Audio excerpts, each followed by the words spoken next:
को कोई चिंता करने की आवश्यकता नहीं है।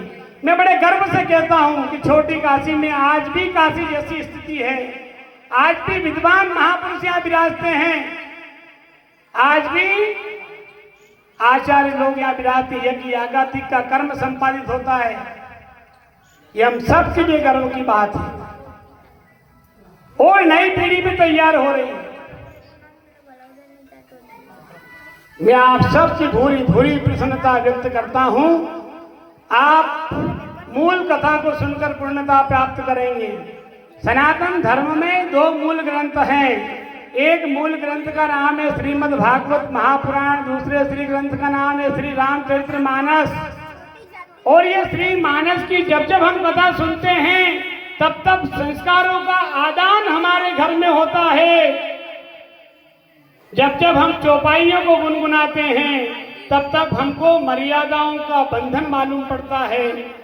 मर्यादाओं में रहने को प्राप्त होता है। किस प्रकार से पुत्र का पिता के प्रति भाव रहना चाहिए, एक छोटे भाई को बड़े भाई की आज्ञा का अनुसरण किस प्रकार से करना चाहिए।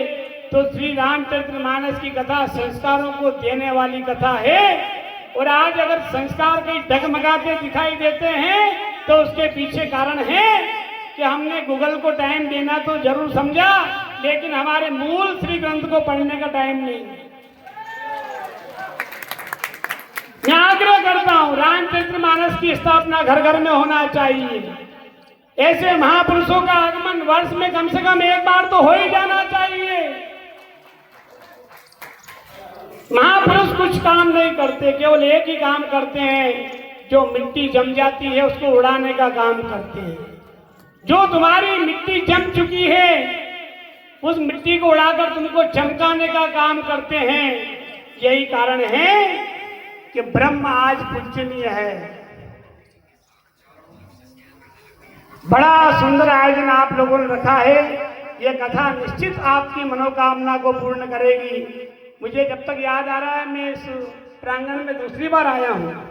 एक बार मैं जब आया था तब यहाँ वो सामने वाली थी सांवरा जी गया था जब, तो बड़ा सब ब्रह्म देवताओं ने सभी यात्रियों को भोजन की व्यवस्था दी थी।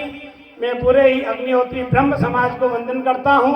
आप सब लोगों के और दूर दराज से आए हुए सभी महानुभावों को इससे निश्चित ही प्रेरणा मिलती है कि कलयुग के अंदर धर्मशास्त्र का सानिध्य प्राप्त होना, ये मानिए कि परमात्मा की बहुत बड़ी कृपा है। हम सनातनी लोग हैं, सत और तत् शब्द से मिलकर सनातन बना है। सत यानी वह, तत् यानी यह। वह जो है वह सत्य है और यह जो है वह सनातन धर्म है कि जिसकी छत्र छाया में हम फल फूल रहे हैं। तो जब तक सनातन धर्म की छत्र छाया में ध्वज में रहोगे, निश्चित मानिए कि सभी मनोरथ पूर्ण होंगे। आप लोग इसी प्रकार से श्रीमद् भागवत